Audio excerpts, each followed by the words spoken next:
Y es un gusto ya tener en los estudios a Óscar Costa, a Humberto Aguilera, integrantes del colectivo Ni Todo Está Perdido. Bueno, nos gustaba conversar con él. Hace unos días fue el día de las luchas de las personas en situación de calle en América Latina y el Caribe. Nos debíamos esta entrevista. Óscar, Humberto, bienvenidos a Palabras Cruzadas. Un gusto tenerlos por acá, ¿eh? Bueno, digamos que gracias a ustedes, esta es la segunda vez que estoy en estudios como esto, en mi caso, no sé en el caso del compa, pero sí, muchas gracias, agradecido aquí como con la invitación. Uh-huh. Y como dicen ustedes los uruguayos, vamos arriba. Para mí es un honor estar en esta radio y ya que conozco a varios integrantes de los medios de comunicación, acabo de saludarme con uno de ellos que dijo que iba a estar escuchando en este momento, iba a estar escuchando la entrevista. Cairo Herrera, que me lo acabé de cruzar en la puerta, lo saludé y me dice, voy a estar escuchando tu entrevista porque es muy interesante saber que todavía ustedes siguen luchando por las personas que todavía están en la calle. Uh-huh. Humberto, ¿cómo fue que te integraste a Ni Todo Está Perdido? Wow. ¿Desde cuándo estás en el Uruguay vos? Llevo 2 años y unos cuantos meses. ¿Cómo me integro al colectivo? Creo que siempre cuento de las dolencias, ¿no? Y ahí existen colectivos, nos juntamos muchas veces las personas con la misma clase o tipo de dolencia. ¿A qué me refiero con esto? Muchas veces las personas pueden que no hayan pasado por las mismas situaciones como tal, pero sí tenemos como los mismos sufrimientos o dolencias, cosas que nos aquejan. Que no son iguales, no, porque cada uno tiene una forma de vida diferente, pero siempre hay alguna similitud. Entonces siento que así llegué un poco al colectivo. Llegué porque encontré que algunas personas que estaban dentro del colectivo tenían esas mismas dolencias y tenían esas mismas ganas de salir, como lo diríamos en mi país, adelante, en contra de muchas veces de lo que pensamos y de lo que sentimos con nuestra dolencia, que no es fácil. No es fácil cuando tú tienes que luchar con tu dolencia y también tratar de salir de un sistema que se hace muy complejo por ser un país tan pequeño y costoso además. Uh-huh. Y Óscar, ¿y en tu caso hace más años que estás en Ni Todo Está Perdido? Y soy casi desde el comienzo de cuando comenzó el colectivo, que se conformó en 2018, ya lleva 6 años recorridos. Lo primero que hicimos fue juntarnos las personas que estábamos en situación de calle, que veníamos de distintos refugios. Les damos las gracias a la Facultad de Ciencias Sociales, que fue la que nos abrió las puertas para reunirnos. Y desde ese momento hasta ahora, ya que tenemos 6 años recorridos, hemos hecho ya bastantes encuentros de gente que está en situación de calle y estamos siguiendo ese camino y luchando siempre por las personas que todavía están en esa situación, porque sabemos que no es muy fácil salir de la situación en la cual están, sino que seguimos luchando. Y si el colectivo sigue luchando, nunca vamos a bajar los brazos. Y en esa lucha, más allá de lo que nosotros hemos hablado más de una vez y lo que podemos identificar, ¿cuáles son los principales desafíos? ¿Qué es lo que ustedes necesitan? ¿Qué es lo que están trabajando, por lo que están trabajando? Y mira, el colectivo en 6 años lleva la famosa trenza que le decimos nosotros, que queremos salud mental, trabajos con salarios dignos y vivienda. Eso es lo que más queremos, y que todos los compañeros que todavía están en calle sabemos que vamos a seguir luchando para que todos tengan su casa, su salario digno y su vivienda. ¿Y en estos años han encontrado avances ustedes? ¿Identifican logros? Hemos tenido avances y hemos tenido logros también, porque en estos 6 años el colectivo, gracias a la Facultad de Ciencias Sociales y a la Intendencia, cogestionaron 2 casas colectivas, Una está ahí en calle Minas y Rodó, y la otra está en Maipú, casi Avenida Italia. Son casas comunitarias para 9 personas cada una, pero ahora hay menos cantidad porque algunos han egresado y seguimos luchando para que todos los que conformamos el colectivo siempre sigamos luchando por más. Y Humberto, y en tu caso, ¿cómo fue tu llegada de Colombia al Uruguay? Difícil. Esa es pregunta. Y yo siento que yo no llegué a Uruguay porque quería. Siempre digo esto, ¿no? Mi idea siempre fue cruzar Uruguay, ¿no? Pero desafortunadamente o afortunadamente, hoy en día lo puedo decir así, me robaron en Brasil. Y lo que me dejaron fue el boleto para llegar a Montevideo. Y aún así, el bondi me dejó en Chuy. Es como, bueno, ¿y cómo llegué a Montevideo? Bueno, a punta de dedo, dirían ustedes los uruguayos. Pero me quiero devolver un poco a la pregunta que le hiciste al compa, o que hiciste, y es que también desde el colectivo tenemos también una cooperativa que gestiona los baños que están en algunas plazas. Contar un poco esto, ¿no? Que todas estas ideas nacen de todo lo importante que es siempre estar militando entre personas que tienen este mismo tipo de dolencia, ¿no?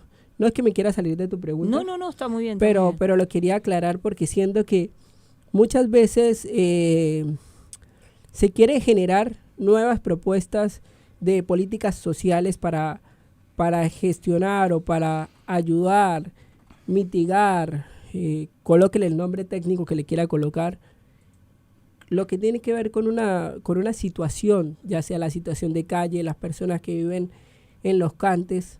No se le llama cantes para ustedes técnicamente, pero a mí me parece que la palabra más linda, y aunque lo vean de otra forma, me parece que es una palabra muy adecuada y es cante. Todas estas personas muchas veces se crean políticas en todos nuestros países latinoamericanos, desafortunadamente, se crean políticas sin entender y sin conocer la población a la que va destinada la política. ¿Me entiendes? Entonces, literalmente cuando se piensa ese tipo de cosas, no se entiende absolutamente nada para qué lo estás haciendo. Entonces, cuando no se conoce y se crea algo desde el desconocimiento, decime que puede salir bien. Entonces, las evaluaciones terminan siendo evaluaciones y además, si vos te sentás a pensar por qué en nuestros países latinoamericanos seguimos teniendo una estadística basada en una medición eurocentrista, cuando conocemos que nosotros como latinoamericanos, como uruguayos o como lo quieran ver de cualquier país, tenemos otras situaciones diferentes en la cual deberíamos estar pensando como estadistas, como nuevos estadistas que salen de las universidades de nuestra Latinoamérica, que conocen las situaciones que viven acá, estaríamos pensando en una nueva forma de medir, más latinoamericana, más uruguaya, más colombiana, más argentina, más... Pero tendríamos que empezar a pensar en cómo medir ese tipo de cosas y no seguir evaluando al estilo eurocentrista, porque las evaluaciones eurocentristas nos están indicando que en realidad no van por ningún buen camino. Uh-huh. Pero por eso, porque las formas y las cosas que suceden en Europa no son las mismas cosas que suceden acá. La persona en situación de calle o persona que vive sin hogar, que además me gusta más la palabra sin hogar, porque la palabra situación de calle está muy manoseada.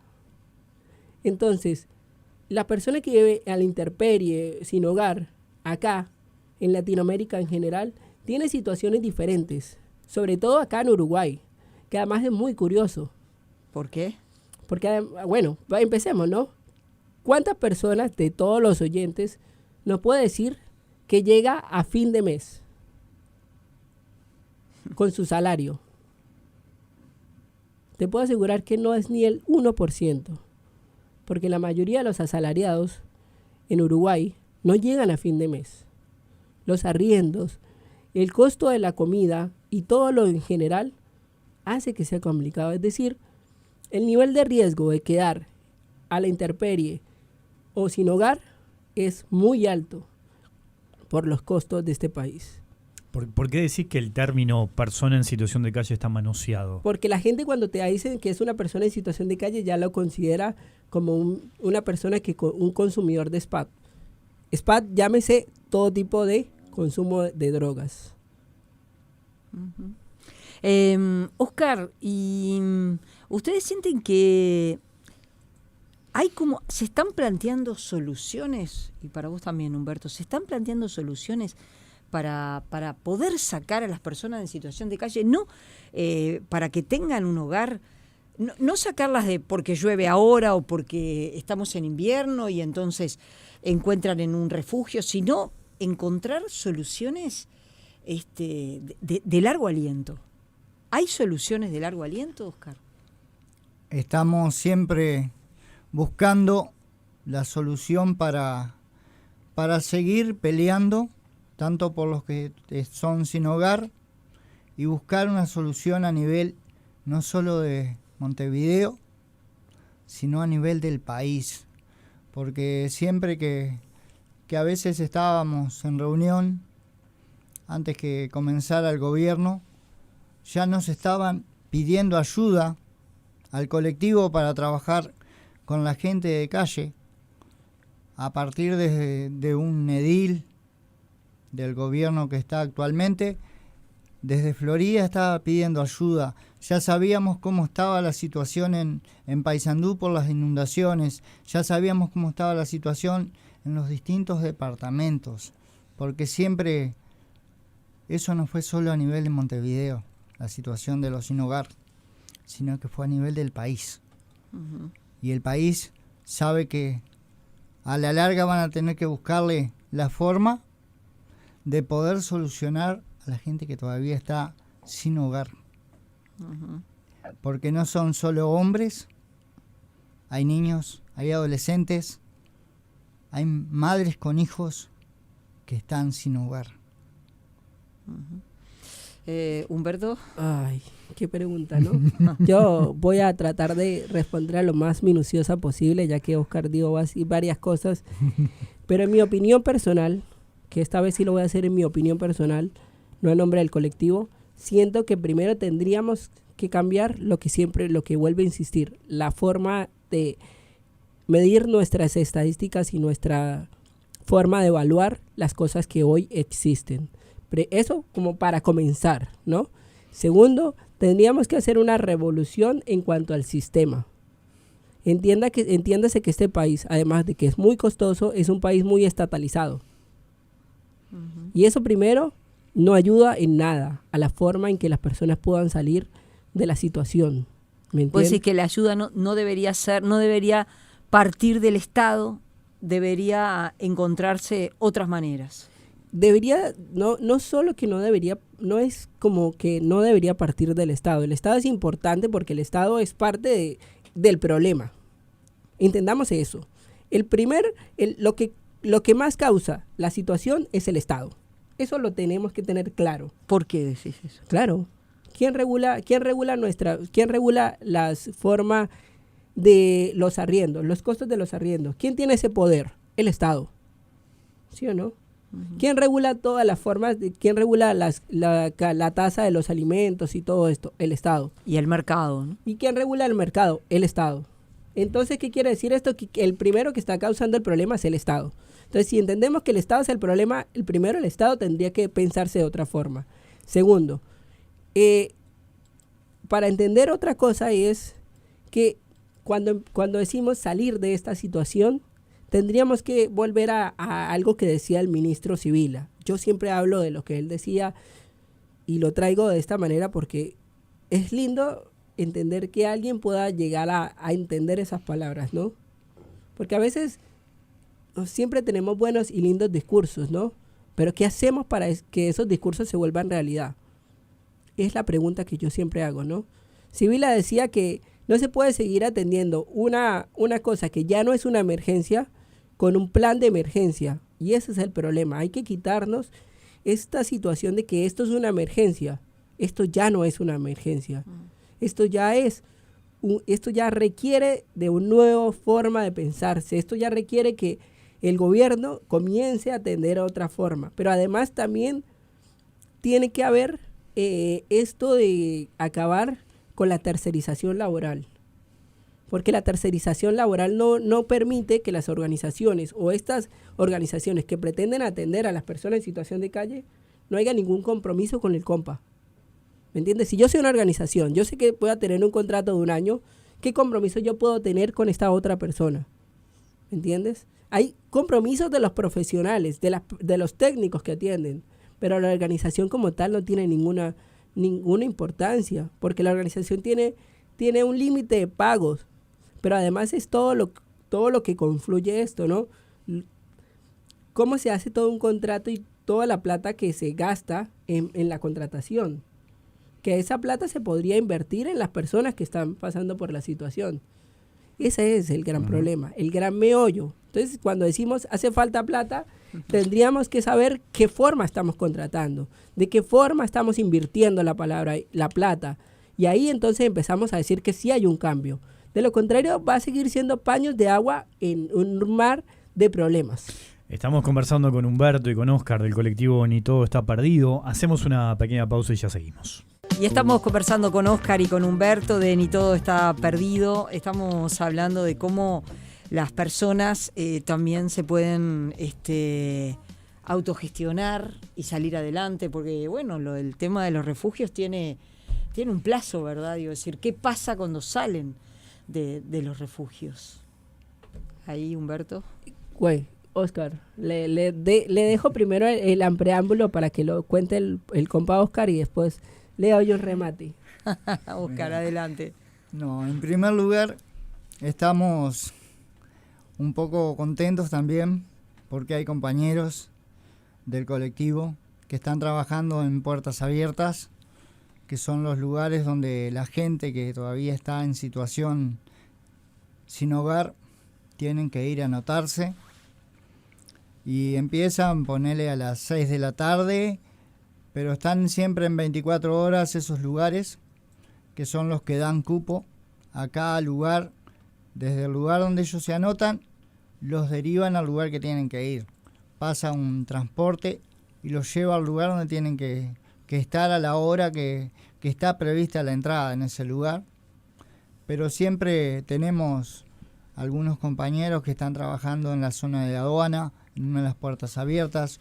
Otro está trabajando en la zona de Malvin, otra dupla también, que tenemos un profesor de ciencias sociales trabajando allí, en ese lugar, y nosotros siempre andamos viendo la situación con la gente, en dónde se encuentra cada uno, y según lo que dijo el ministro Sibila, para él, para el ministro de Desarrollo, nosotros somos un número, que por los distintos dispositivos que hay, dice que ya pasaron 11.000 personas, pero para nosotros no fueron 11.000, porque sabemos que todavía en calle hay más de 1.000 personas que no tienen hogar. Uh-huh. Humberto.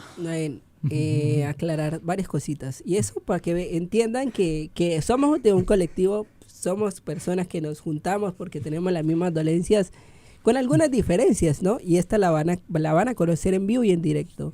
Primero aclarar que no es que el ministro diga que solo son estas, es una lamentable forma de contar a las personas. Vuelvo y digo lamentable porque nuestra estadística en Latinoamérica tiene que ser es muy eurocentrista, gran problema. Sigo insistiendo en eso y lo voy a insistir hasta que, vuelvo y digo, el sistema está muy bien pensado para que funcione tan mal. Si lo entendió, bien, y si no, vaya a Cali para que le piquen caña.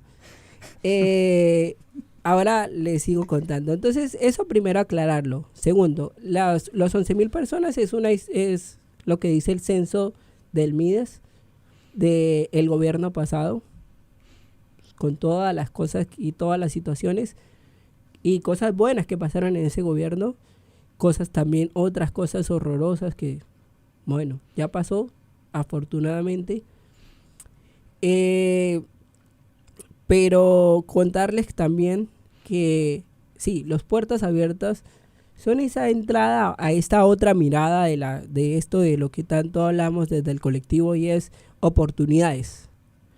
El hecho que en las puertas abiertas haya una dupla en donde una persona que está pasando por la situación de calle, que ha pasado por la situación de calle, pueda ir y trabajar con un técnico, eso es una cosa muy importante, ¿sí? Que además cada puerta abierta está pensada según lo que la institución que lo maneja lo piensa, ¿me entiendes? Según el coordinador. Entonces cada puerta tiene esa libertad de poder gestionarse de acuerdo a cómo funciona. No funcionan 24 horas, funcionan solo de 6 de la tarde a 10 de la noche, que era el tiempo en el que los compas iban a los puertas, a esos refugios en donde la gente tenía que esperar afuera, lloviera, no lloviera, y tenía que esperar afuera, mojarse y después tener que, sin saber si te iba a tener un cupo real. En los puertas, si la persona entró al puerta, sí o sí le van a conseguir un cupo.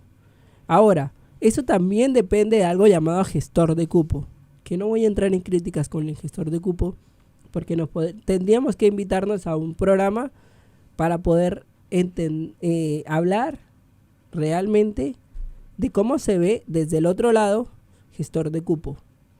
Desde este lado de la persona que tiene que sufrir con el esperar que alguien que está allá en una oficina, que no conoce ni siquiera su situación, lo derive de una computadora.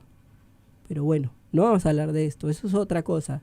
Que ahí, vuelvo y digo, por eso cuando evaluamos, tenemos que evaluar todo lo que pasa dentro de los programas para entender que muchas veces una cosa es crear algo, otra cosa es tratar de gestionar algo cuando eso depende de otras cosas.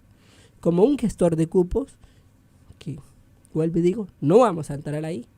Esto, si alguna vez se llegan a encontrar por la calle con un compa que esté en situación de calle, pregúntele qué significa gestor de cupo para él, para que se dé cuenta un poco cómo es esto. Y bueno, entendiendo un poco esto, sí hay cambios y sí hay mejorías. Vuelvo y digo, lo que pasa en las puertas abiertas, que es algo interesante, porque es también esto de la esencia, de la dignificación de la persona, y que pueda tener un trabajo donde esta persona pueda acompañar a un compa, que lo decía, creo que en el programa que también fue en esta radio la vez pasada, y es gran parte de la forma de salir de la situación es siempre codo a codo con alguien que también está pasando su misma dolencia. Pero cuando te encuentras una persona que tiene un técnico, que tiene una mirada más allá institucional, te encuentras con una persona así, puedes estrechar el codo con esa otra persona, comienzas a ver que sí hay oportunidades, que sí hay formas de salir de este sistema. Pero desde otra mirada, en donde la persona, a pesar de ser técnico, tiene que también saber mirar y medir el que son iguales. Porque esta vez no es una persona a la que está atendiendo, sino un compañero de laburo. Y eso ya es otra mirada mucho más interesante. Es lo bueno que está pasando en las puertas abiertas, con todas las complicaciones que hay en las puertas abiertas, ¿no? ¿Por qué complicaciones? No, gestor de cupo. Nuestra mayor complicación. Y la gestor de cupo es, no hay lugar, acá no te puedes quedar. No, muchas veces lo envían a otros lugares donde no quieren ir. Existen personas que tienen varias complicaciones de salud mental en la cual no está contemplada esa situación. Entonces es difícil, porque ¿vieron la situación de calle? ¿Conocen la huipala? No. ¿Conocen la huipala? No.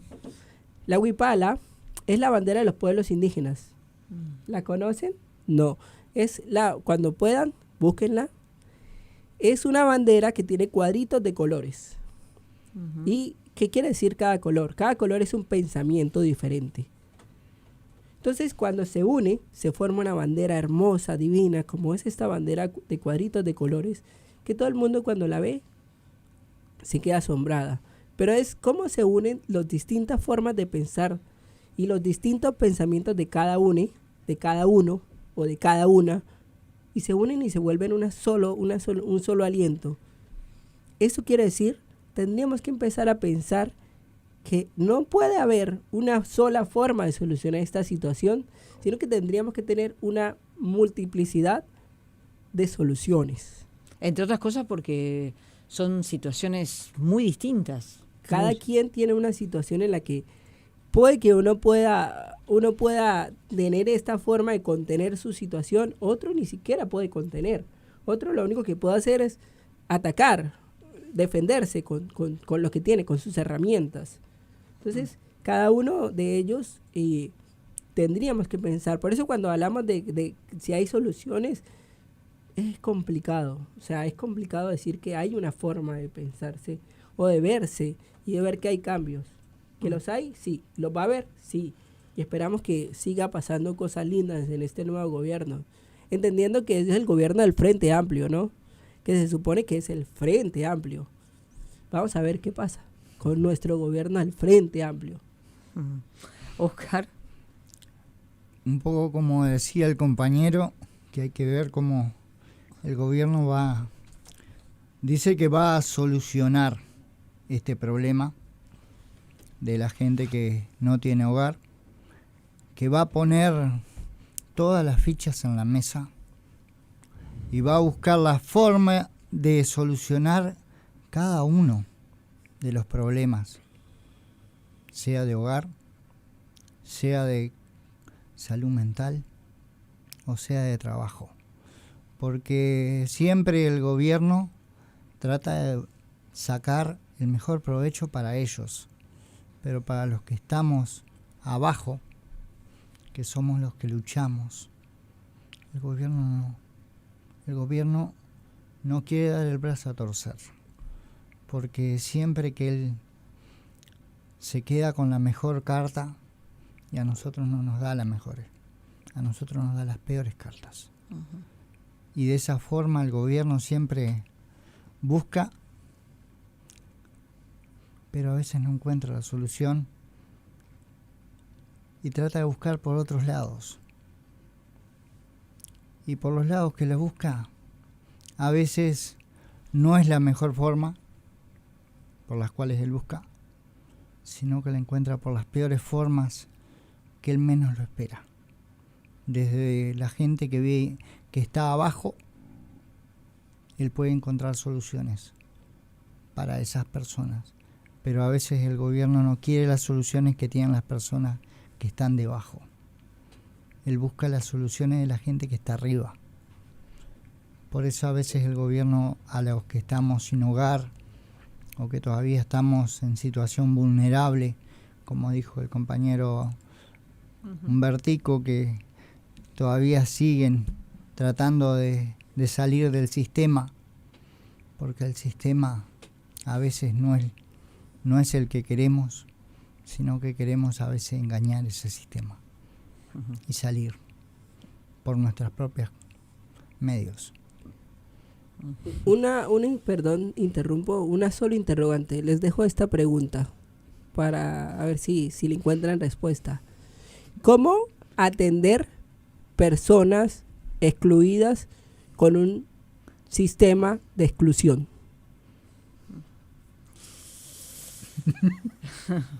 Y ustedes, este tema en particular que vos planteás, ¿lo hablan, lo debaten con, por ejemplo, con los técnicos de la Facultad de Ciencias Sociales, con las autoridades cuando se las cruzan? ¿Hablan de este tema? Claro. Creo que el colectivo, si bien, muy bien hablaba el compa Oscar de la trenza, ¿no? Trabajo, vivienda y salud. Vivienda, no refugio, vivienda y salud. De todas las formas. Que tienen que ver con algo importante, ¿no? Porque tú me puedes dar vivienda, pero ¿cómo sostengo la vivienda? Si no me dan trabajo. Si no me das trabajo. Y ahora, ¿cómo me puedes dar trabajo, vivienda, pero sin poder tener buena salud? ¿Cómo sostengo esos dos sin la salud? Entonces tiene que haber una pata transversal en la que todos se puedan atender. Se puede. Pero, ¿se quiere? Bueno, es otra cosa. Vuelvo y digo, ¿cómo atender una persona, las personas excluidas con un sistema de exclusión? Si no se piensa otro sistema en donde la exclusión sea lo más importante, no hay ningún cambio. Humberto, Oscar, del colectivo Ni Todo Está Perdido, muchas gracias por la visita de esta tarde y esta charla con Palabras Cruzadas. Muchísimas gracias a ustedes y estamos siempre a disposición de cualquier medio de comunicación porque estamos siempre abiertos y les damos las gracias a ustedes por recibirnos en esta tarde, aunque no es la tarde apropiada. Es una tarde muy compleja, lo cual le agradecemos doblemente que hayan venido hasta aquí. Un gusto. Igual, hasta las 18. Igual hay que aclarar también que sí, es muy compleja, además también para nuestros compas, ¿no? Porque además se vino Santa Rosa, dicen, estaba viniendo y hace rato, pero la Santa Rosa no llegaba nunca. Apareció hoy de tarde. Llegó hoy de tarde, ¿no? Pero bueno. Gracias. Bueno, a ustedes, muchas gracias por la invitación.